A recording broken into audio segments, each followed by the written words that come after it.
Subscribe कीजिए हमारे channel studies टीजीके को और लेटेस्ट अपडेट पाने के लिए बेल आइकन को प्रेस करें। हेलो दोस्तों, आपका स्वागत है आपके अपने चैनल स्टडीज जीके के अंदर।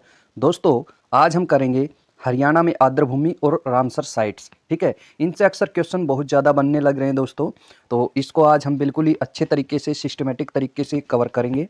यहाँ पर आज हम आपको आर्द्रभूमियाँ बताएंगे कि हरियाणा में कितनी आर्द्रभूमियाँ हैं और इनसे रिलेटेड क्या क्या क्वेश्चंस बने हैं आज तक, वो भी लास्ट में डिस्कस करेंगे। ठीक है दोस्तों, तो आप वीडियो को पूरे देखिएगा क्योंकि इससे रिलेटेड क्वेश्चंस हाल फिलहाल के एग्जाम्स में पूछे जा रहे हैं और ये आपके Haryana police constable male exams के लिए भी काफ़ी हेल्पफुल साबित होगी। ठीक है, तो सबसे पहले यहाँ पर समझते हैं दोस्तों, पूरी दुनिया में 2 फरवरी को विश्व आर्द्रभूमि दिवस मनाया जाता है। ठीक है, वर्ल्ड वेटलैंड डे भी इसको बोला जाता है इंग्लिश में। ठीक है, तो दोस्तों 2 फरवरी को मनाया जाता है। वेरी इंपॉर्टेंट बात है, याद रखना, क्योंकि आर्द्रभूमि से क्वेश्चंस अक्सर यहाँ पर आजकल पूछे जा रहे हैं, तो आपसे ये पूछा जा सकता है कि कब मनाया जाता है।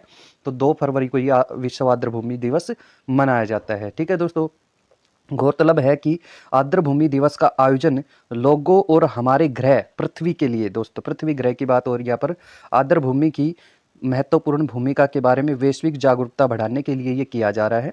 ठीक है, ताकि आर्द्रभूमि के बारे में क्या है, लोग जागरूक हों। ठीक है, तो यहाँ पर समझते हैं दोस्तों, इसी दिन मतलब 2 फरवरी को ही, 2 फरवरी 1971 में, सबसे पहले की बात है दोस्तों, जब ये जो है आर्द्रभूमि खोजी गई थी। ठीक है, तो 1971 में ईरान के शहर रामसर में कैस्पियन सागर के तट पर आर्द्रभूमि पर एक अभीष्मेय या कन्वर्जेशन ऑफ वेटलैंड को अपनाया गया था। तो कब अपनाया गया था दोस्तों इसको?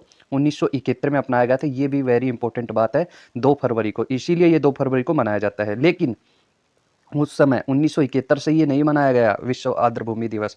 ये कब से मनाया गया दोस्तों? विश्व आर्द्रभूमि दिवस पहली बार 2 फरवरी 1997 को मनाया गया था। 16 साल के बाद मनाया गया था दोस्तों। ठीक है, तो ये आप याद रखिए, रामसर सम्मेलन के 16 वर्ष बाद ये मनाया गया था। ठीक है, आगे चलते हैं। आगे दोस्तों, यहाँ पर जो है, जो आर्द्रभूमि का हमने ये पढ़ लिया कि ये कब मनाया जाता है, 2 फरवरी को मनाया जाता है। दोस्तों वेरी इंपॉर्टेंट बात यहाँ से एक पूछी जाती है, इसकी थीम पूछी जाती है और हरियाणा के एग्जाम्स में पूछी जा चुकी है। ठीक है, वर्ष 2019 के लिए जो विश्व आर्द्रभूमि दिवस की जो थीम थी दोस्तों, वो थी आर्द्रभूमि और जलवायु परिवर्तन। तो ये 2019 की थी। ठीक है, ये आप याद रखेंगे, आर्द्रभूमि और जलवायु परिवर्तन तो थी 2019 की। ठीक है, उसके बाद 2020 और 21 की हम पढ़ लेते हैं। 2020 की थी दोस्तों आर्द्रभूमि और जैव विविधता। ठीक है, अब 2021 की वेरी इंपॉर्टेंट है आपके लिए। ठीक है, क्या है कि आर्द्रभूमि और जल। ठीक है, वेटलैंड एंड वाटर, ये वेरी इंपॉर्टेंट है और यही पूछी जा चुकी है दोस्तों। ठीक है, तो आप तीनों याद रखें, कोई मान लो पीछे की भी पूछी जा सके तो हो सकता है, वैसे तो आपको 2021 के पूछने के चांसेस हैं। ठीक है, अब यहाँ से बात करते हैं कि वेटलैंड है क्या चीज़। वैसे आपके मन में सवाल आ रहा होगा कि भाई वेटलैंड है क्या चीज़। तो दोस्तों आर्द्रभूमि के बारे में हम समझते हैं। आर्द्रभूमि क्या है? नमी और दलदली भूमि वाले क्षेत्र को आर्द्रभूमि या वेटलैंड कहते हैं। ठीक है, दलदली रहती है हमेशा साल भर या कई महीनों तक। ठीक है, साल में कई महीनों तक या साल भर क्या है, वो दलदली ही बनी रहती है, एक प्रकार से नमी हमेशा बरकरार रहती है उसमें। तो उसे ही क्या कहते हैं यहाँ पर दोस्तों? वेटलैंड कहा जाता है, आर्द्रभूमि कहा जाता है। ठीक है, आर्द्रभूमि किस लिए भाई इंपॉर्टेंट है? आर्द्रभूमि जो है दोस्तों, आर्द्रभूमि जो है जल को प्रदूषण से मुक्त बनाती है। ठीक है, प्रदूषण से मुक्त बनाती है और मैंने आपको ये बता ही दिया कि ये हमेशा लगभग आंशिक रूप से या किसी भी प्रकार से जल इसमें भरा रहता है एक प्रकार से। ठीक है दोस्तों, एक और इम्पोर्टेंट बात आप याद रखना। ठीक है, यहाँ पर बायोलॉजिकल सुपरमार्केट। तो दोस्तों वेटलैंड को बायोलॉजिकल सुपरमार्केट कहा जाता है, ये आप याद रखेंगे। ठीक है, आपसे पूछा जाए आर्द्रभूमि को और क्या किस नाम से जाना जाता है, तो बायोलॉजिकल सुपरमार्केट के नाम से जाना जाता है, क्योंकि ये विस्तृत भोज्य जल का निर्माण करती हैं। क्योंकि जीवों के लिए क्या है दोस्तों, इसमें उनके भोज्य पदार्थ बनते हैं। ठीक है, आगे चलते हैं। आगे बात करते हैं, वर्ष 2017 में आर्द्रभूमि के संरक्षण के लिए वेटलैंड संरक्षण एवं प्रबंधन नियम 2017, ठीक है, नामक एक नया वैधानिक ढांचा लाया गया। ठीक है दोस्तों, आप ये याद रखेंगे। सबसे इंपॉर्टेंट बात, वेरी इंपॉर्टेंट बात, जो कि हरियाणा के एग्जाम से काफ़ी बार क्वेश्चन इससे बना है, पूछा गया कि हरियाणा में राष्ट्रीय आर्द्रभूमि संरक्षण कार्यक्रम के तहत कितनी आर्द्रभूमियों को मान्यता प्राप्त? तो 2 आर्द्रभूमियों को मान्यता प्राप्त है। ये बिल्कुल ऑफिशियल डाटा है दोस्तों, आप याद रखना। कौन कौन सी है? सुल्तानपुर जो कि 2004, ठीक है, और भिंडावास जो कि 2004 में इनको आइडेंटिफिकेशन किया गया था, इनका। ठीक है, आइडेंटिफाई किया गया था। आगे चलते हैं। आगे है, अगर पूछा जाए हरियाणा में कुल आर्द्र भूमियाँ कितनी हैं, तो कुल है दोस्तों 4 आर्द्र भूमियाँ है हरियाणा के अंदर। कौन कौन सी? सुल्तानपुर, भिंडावास, भसई और बड़खल। दोस्तों आप ये याद भी रखना, ये कौन से जिले में पड़ती है। सुल्तानपुर पड़ती है गुरुग्राम के अंदर, भसई पड़ती है ये भी गुरुग्राम के अंदर, भिंडावास झज्जर के अंदर और बड़खल फरीदाबाद के अंदर। ये भी पूछा जाता है दोस्तों, ठीक है। आगे चलते हैं, आगे बात करते हैं दोस्तों रामसर साइट की, ठीक है। आर्द्र भूमि हमने पढ़ ली अच्छे से, अब रामसर साइट की बात करते हैं। रामसर साइट क्या होती है दोस्तों? देखो, रामसर साइट ये है, ये विश्व स्तर पर होती है, ठीक है। आर्द्र भूमि जो है दोस्तों वो अपने देश के अंदर हो गई, लेकिन रामसर साइट जो है विश्व स्तर पर उसका प्रतिनिधित्व करती है। जैसे देखो दोस्तों, रामसर सूची का उद्देश्य क्या है? आर्द्र भूमि के एक अंतर्राष्ट्रीय नेटवर्क को विकसित करना और बनाए रखना, मतलब अंतर्राष्ट्रीय स्तर पर उसको आर्द्र भूमि का नेटवर्क बन जाता है, जो कि वैश्विक जैव विविधता के संरक्षण और उनके पारिस्थितिक तंत्र घटकों एवं प्रक्रियाओं के रखरखाव और लाभों के माध्यम से मानव जीवन के लिए महत्वपूर्ण है, ठीक है दोस्तों। ये बात आप याद रखेंगे। अब बात करते हैं दोस्तों रामसर संधि। रामसर संधि आर्द्र भूमि के संरक्षण और समझदारी से उपयोग के लिए एक अंतर्राष्ट्रीय संधि है, ठीक है। अंतर्राष्ट्रीय संधि है दोस्तों, तो रामसर जो है वो अंतर्राष्ट्रीय के लिए यूज होता है, ठीक है। आप ये याद रखेंगे, अगर भारत की बात हो तो आर्द्र भूमि यूज होगा, ठीक है। अब इसका जो नाम है दोस्तों वो कैस्पियन सागर पर स्थित ईरान शहर के अंदर पड़ता है दोस्तों ये रामसर, ठीक है। अभी अभी हाल ही में पीछे पड़ा ना अभी, तो क्या है रामसर कहाँ पड़ता है? ये रामसर एक जगह का नाम है, इसलिए रामसर साइट हुआ, उसी के नाम पर रख दिया गया है। ईरान शहर में पड़ता है, ये कैस्पियन सागर के ऊपर या उसके पास में स्थित है, ठीक है दोस्तों। और ये हमने पढ़ा था कि 2 फरवरी 1971 को यहाँ पर संधि पर हस्ताक्षर किए गए थे, ठीक है। और भारत में दोस्तों 46 रामसर स्थल हो चुके हैं अब, ठीक है। और उनमें से कौन कौन सा कहाँ कहाँ पर है दोस्तों? उड़ीसा में स्थित है चिल्का, और राजस्थान में है केला देवी राष्ट्रीय उद्यान, और पंजाब स्थित है हरीके झील, और मणिपुर स्थित है लोकटक झील, और जम्मू कश्मीर स्थित है वुलर झील। दोस्तों एक क्वेश्चन और भी बनता है कि उड़ीसा की चिल्का को क्या है कि रामसर साइट से बाहर कर दिया गया, ऐसा सुनने में आ रहा है, लेकिन अभी इतना कोई श्योर नहीं है, ठीक है। मैं पहले ही बता देता हूँ आपको।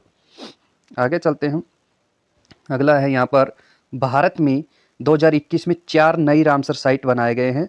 इनके बाद भारत में 46 जो है रामसर साइट हो गई। आपसे ये क्वेश्चन पूछा जा सकता है कि 2021 में कितनी शामिल की गई है? 4, और या फिर कितनी हो चुकी हैं? टोटल 46 हो चुकी हैं, ठीक है।